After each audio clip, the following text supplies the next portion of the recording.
এক গ্রামে এক রাজা বাস করতেন। তার একমাত্র মেয়ে ছিল, যে অত্যন্ত সুন্দরী ও সুশিক্ষিত। রাজা তার মেয়ে ও রাজ্যকে খুব ভালোবাসতেন, তাই মেয়েকে খুব সাবধানে বড় করে তুলতেন।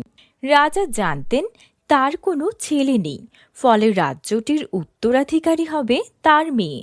সে কারণে রাজা তার মেয়েকে রাজ্য পরিচালনার জন্য যথার্থভাবে প্রস্তুত করতে চেয়েছিলেন। রাজকন্যাকে অনেক কিছু শিখিয়ে পারদর্শী করে রাখতে তিনি সময় ও শ্রমের কোনো ত্রুটি করেননি। রাজকন্যাকে উপযুক্ত একজন রাজপুত্রের হাতে তুলে দিতে তিনি মনে মনে একটি যোগ্য পাত্রের খোঁজ করছিলেন। রাজকন্যা অনেক রাজকুমারদের সঙ্গে দেখা করেছিল, কিন্তু কোনো রাজপুত্রকেই তার পছন্দ হয়নি। এই নিয়ে রাজা বেশ চিন্তিত হয়ে পড়েছিলেন, কারণ সময় যতই গড়াচ্ছিল ততই তার উদ্বেগ বাড়ছিল।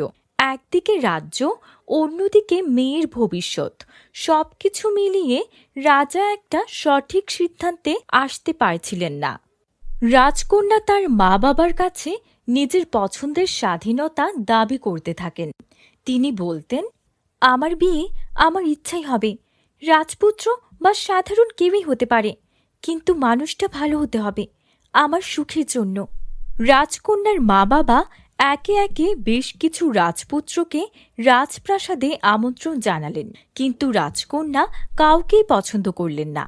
এদিকে রাজকন্যার মা বারবার রাজকন্যাকে বুঝিয়ে বলতেন, তুমি একজন রাজপুত্রের সঙ্গে বিয়ে করবে, তাহলে আমাদের রাজ্য সঠিকভাবে পরিচালিত হবে।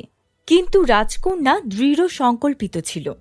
তার মতে রাজ্য পরিচালনার জন্য একজন ভালো মানুষই যথেষ্ট, তা সে রাজপুত্র হোক বা সাধারণ মানুষই হোক। রাজকন্যা এমন এক সময়ে সিদ্ধান্ত নেন, যে কোনো রাজপুত্র নয়, তিনি সাধারণ মানুষের মধ্য থেকে একজন জীবনসঙ্গী খুঁজবেন। তার মা বাবা একে একে তাকে নানা ধরনের চাপ দিচ্ছিলেন, কিন্তু রাজকন্যা অটল ছিলেন। তার মতে রাজকুমারের গরিমা নয়, একজন মানুষের চরিত্রই গুরুত্বপূর্ণ। রাজকন্যার জেদ দেখে রাজা ও রানী অবশেষে রাজি হলেন যে রাজকন্যা তার পছন্দমতো একজন মানুষ বেছে নেবেন, তবে তার জন্য একটি বিশেষ পরীক্ষা হবে। এই পরীক্ষা রাজ্যবাসী সকল পুরুষদের জন্য ছিল। পরীক্ষায় উত্তীর্ণ হলে সেই ব্যক্তি রাজকন্যার স্বামী হতে পারবে। রাজা ও রানী এই সিদ্ধান্তে পৌঁছানোর পর রাজকন্যা তাদের কথা মেনে পরীক্ষা গ্রহণের জন্য রাজি হলেন। সেদিন রাজপুত্রদের আসার দিনে রাজকন্যা সাদা গাউন পরেছিলেন। তিনি এত সুন্দর ছিলেন যে তাকে দেখে সবাই মুগ্ধ হয়ে গিয়েছিল। রাজকন্যা 3টি বিছানা দেখিয়ে বললেন, এগুলোর মধ্য থেকে তোমরা নিজের পছন্দের বিছানা বেছে নাও। 3টি বিছানা ছিল সোনা, রূপা এবং তামার। রাজকন্যা জানালেন, যিনি সঠিক বিছানা বাছবেন তিনিই তার জীবনের সঙ্গী হবেন। অনেক রাজকুমার সোনা এবং রূপার বিছানা নিয়ে চলে গেলেন, কিন্তু পরেশ নামের এক সাধারণ ছেলে তামার বিছানা বেছে নিল। রাজকন্যা তার এই সিদ্ধান্তে সন্তুষ্ট হলেন। রাজকন্যার মনে হল, সোনা ও রূপার আভিজাত কিংবা গৌরবের চেয়ে এক সাধারণ মানুষের মধ্যে যেটা গুরুত্বপূর্ণ তা হল তার প্রকৃত চরিত্র এবং দৃঢ় মনোবল। রাজকন্যা তার জীবন সঙ্গী হিসেবে পরেশকেই বেছে নিলেন। রাজকন্যা আর পরেশ একে অপরকে গ্রহণ করলেন এবং তারা ধুমধাম করে বিয়ে করলেন। রাজপুত্রদের মধ্যে যে ব্যক্তি রাজকন্যাকে নিজের চরিত্রের গুণে জয় করতে সক্ষম হয়েছে তাকে রাজকন্যা নিজের জীবনসঙ্গী হিসেবে গ্রহণ করেছিলেন। এইভাবে রাজকন্যা তার পছন্দের বিছানা নির্বাচন করে নিজের জীবনের সঙ্গী বেছে নিলেন। তার এই সিদ্ধান্ত রাজ্যে এক নতুন দৃষ্টিভঙ্গি নিয়ে এলো। রাজ্যবাসী বুঝতে পারল যে রাজ্য পরিচালনার জন্য এবং সুখী সংসার গড়ার জন্য কখনোই বংশ বা আভিজাতই সবচেয়ে গুরুত্বপূর্ণ নয়, বরং সত্যিকারের গুণ এবং চরিত্র হল মূল বিষয়। এভাবেই রাজকন্যা ও পরেশের বিয়ে রাজ্যে শান্তি ও সমৃদ্ধি নিয়ে এলো এবং রাজকন্যা তার নিজের জীবনের জন্য একটি শক্তিশালী ও দয়ালু সঙ্গী বেছে নিয়ে সুখী হলেন। তো বন্ধুরা, গল্পটি কেমন লেগেছে কমেন্টে জানাতে ভুলো না। ভালো লেগে থাকলে একটি লাইক করে দিও, আর আমাদের চ্যানেলে নতুন হয়ে থাকলে আমাদের চ্যানেলটিকে সাবস্ক্রাইব করে বেল আইকনটি অন করে দিও। সোনাপুর রাজ্যের একমাত্র রাজকন্যা রেশমা তার বাবা মায়ের ভীষণ আদরের ছিল। রেশমাকে তার বাবা মা অর্থাৎ রাজা রানী এমন কোনো সুখ স্বাচ্ছন্দ্য ছিল না যা এনে দেয়নি। তবে রেশমা ছিল খুবই সরল মনের। ওর এসব সুখ স্বাচ্ছন্দ্যের প্রতি কোনো লোভ ছিল না। ওর ঘরে থাকতো দামি জিনিসের জায়গায় পুরনো সব জিনিসপত্র। তেমনি একদিন ওর একটা পুরনো আয়নার দিকে তাকিয়েছিল। হঠাৎ ও একটা লিপস্টিক তুলে নিল, যেটা কিনা ওই শহরেরই একটা বুড়িমার কাছ থেকে পেয়েছিল উপহার হিসেবে। বুড়িমা বলেছিল লিপস্টিকটা জাদুর। তখন রেশমা সে লিপস্টিকটা হাতে তুলে নিল আর বলতে লাগলো, আচ্ছা, বুড়িমা যে বলেছিলেন এই লিপস্টিকটা জাদুর, এটা কি সত্যিই জাদুর? তখনই আয়নাটা চকচক করে উঠল আর একটা নরম কণ্ঠ ভেসে উঠল, হ্যাঁ রাজকন্যা, এই লিপস্টিক যার ঠোঁটে থাকবে তার বলা সব কথা সবাই বিশ্বাস করবে। রেশমার চোখ বড় হয়ে গেল। রাজসভায় কেউ তার কথা শুনতো না। বন্ধুরা, তোমরা যারা যারা গল্পটি দেখছো তোমাদের নাম কমেন্টে লিখে জানাও। আমরা নেক্সট গল্প তোমাদের নাম দিয়ে বানাবো। তখন রেশমা লিপস্টিকটা তার ঠোঁটে লাগালো আর বলল, এই রাজ্যের খাদ্য মজুদ শেষ হয়ে যাচ্ছে, কিন্তু মন্ত্রী মিথ্যে কথা বলছে। রাজা তখন গম্ভীর হয়ে বললেন, এটা কি সত্যি? তাহলে তদন্ত করো। রেশমা ভীষণ খুশি হলো, কারণ এই প্রথম ওর কথা ওর বাবা শুনল। তখন আয়না ওকে আবারও বলল, সাবধান রেশমা, সত্যের পাশাপাশি মিথ্যেও কিন্তু বিশ্বাসযোগ্য হয়ে উঠবে, কখনো মিথ্যা বলো না। রেশমা হাসলো আর বলল, আমাকে তাই মনে হয়, আমি তো শুধু সত্যই বলবো। পরের দিন রাজসভায় রেশমা ভুল করে বলে ফেলল, আজকে একটা অদ্ভুত ঘটনা ঘটবে, আজ আকাশ থেকে স্বর্ণের বৃষ্টি হবে।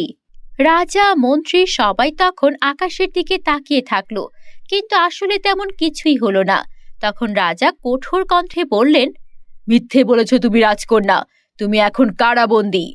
রেশমার চোখে তখন জল চলে এলো, আর সে মনে করে দেখলো আয়না তাকে সত্যি কথাই বলেছিল। এবার আমি কি করব? আমি তো লোভে পড়ে এমন কিছু বলে ফেলেছিলাম যেন আমার বাবা আমাকে ভালোবাসে আর রাজ্যের সবাই আমাকে রাজকন্যা হিসেবে সম্মান করে। কিন্তু এবার কি হয়ে গেল? আয়না, তুমি কি জানো আমি এবার কিভাবে নিজেকে বাঁচাবো?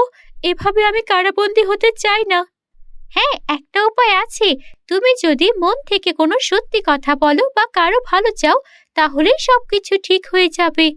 আমি আসলে আমার বাবাকে সাহায্য করতে চেয়েছিলাম, বাবাকে রক্ষা করতে চেয়েছিলাম, কারণ আমি জানি ওই মন্ত্রী একটা মিথ্যেবাদী, সে আমাদের পুরো রাজ্যের ক্ষতি চায়। এই বলে রাজকন্যার চোখ থেকে টপ টপ করে পানি পড়তে লাগলো, আর সেই চোখের পানি পড়লো সেই জাদুর লিপস্টিকের ওপর। সঙ্গে সঙ্গে পুরো ঘর আলোয় আলোকিত হয়ে গেল।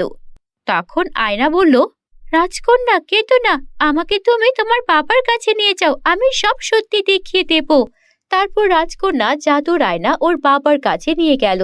আর তখন রাজা দেখলেন এতদিন ধরে মন্ত্রী যা যা অন্যায় করেছিলেন সেই সব কিছু আয়নায় দেখা যাচ্ছে।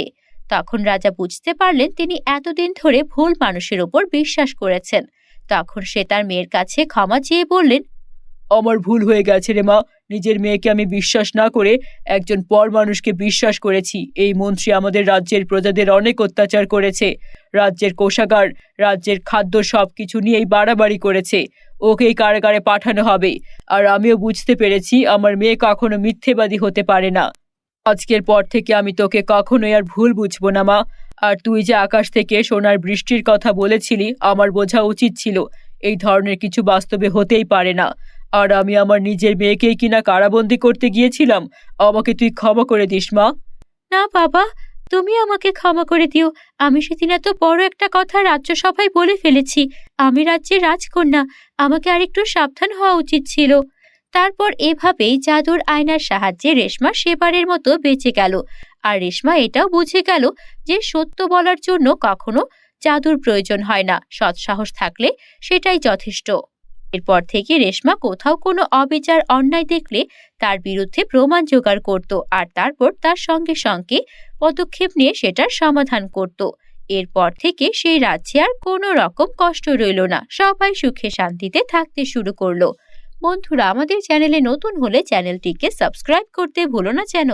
রূপনগর রাজ্যের রাজকুমারীর নাম ছিল লায়লা। লায়লা দেখতে ছিল ভীষণ সুন্দরী, কিন্তু সে ছিল চঞ্চল আর ছটফটে। পুরো রাজমহল জুড়ে সে ঘুরে বেড়াতো।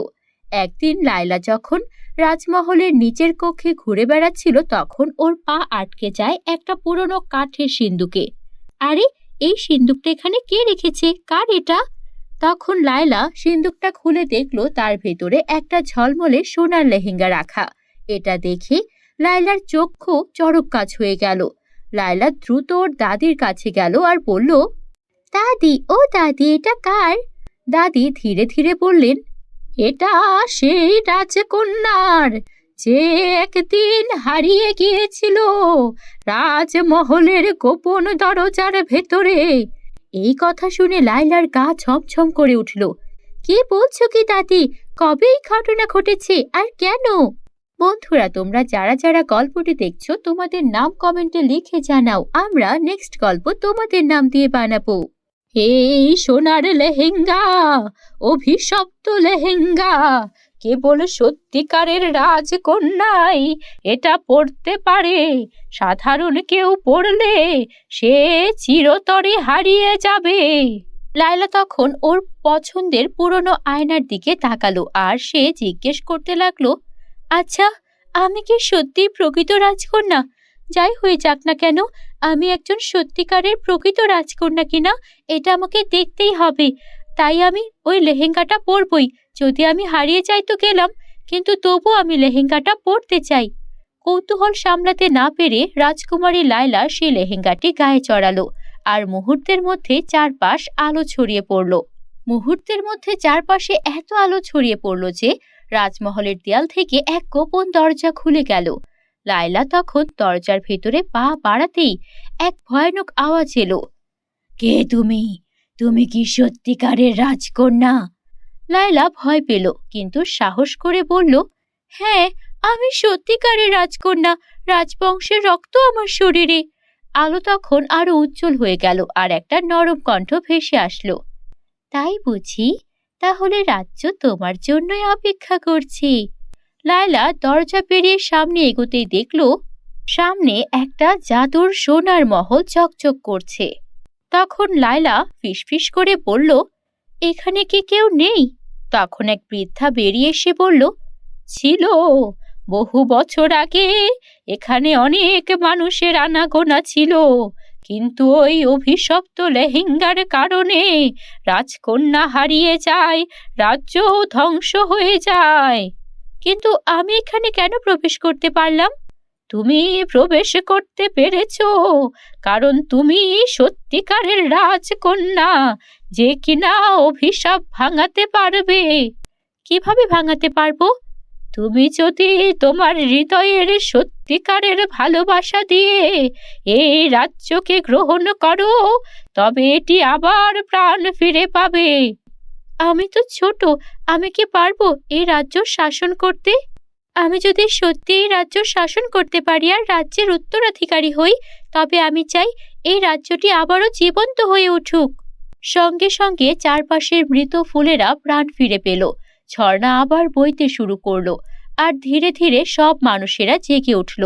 রাজ্যের লোকেরা বিস্ময়ে দেখল তাদের রাজকন্যা ফিরে এসেছে। তখন বৃদ্ধা বলল, লায়লা, তুমি এই রাজ্যের সত্যিকারের রাজকন্যা। সেই সোনার লেহেঙ্গা যে পরেছিল সে ছিল মিথ্যে একটা রাজকন্যা, তাই সে হারিয়ে গেছে। আজ তোমার জন্য এই রাজ্য তার অভিশাপ থেকে মুক্তি পেল। হাজার বছরের পুরনো অভিশপ্ত এই রাজ্য এখন ধুলায় মিলিয়ে যেতে পারবে। লায়লা তারপর সেখান থেকে বেরিয়ে এলো আর ওর মনে ভীষণ খুশি ছিল, কেননা ও বুঝতে পেরেছিল সত্যিকারের রাজকন্যা শুধু রক্তের কারণে নয়, সাহস, ভালোবাসা আর আত্মবিশ্বাস দিয়ে নিজেকে প্রকৃত রাজকন্যা বানাতে হয়। এর পরবর্তীতে লায়লা একজন সত্যিকারের রানী হয়ে উঠল আর রাজ্য খুব ভালোভাবে শাসন করতে লাগলো। শুধু তাই নয়, লায়লা হয়ে উঠল সকলের প্রিয় আর ন্যায়পরায়ণ রানী। বন্ধুরা, গল্পটি ভালো লাগলে একটা লাইক করে দিও আর আমাদের চ্যানেলে নতুন হলে চ্যানেলটিকে সাবস্ক্রাইব করতে ভুলো না যেন। Bye bye.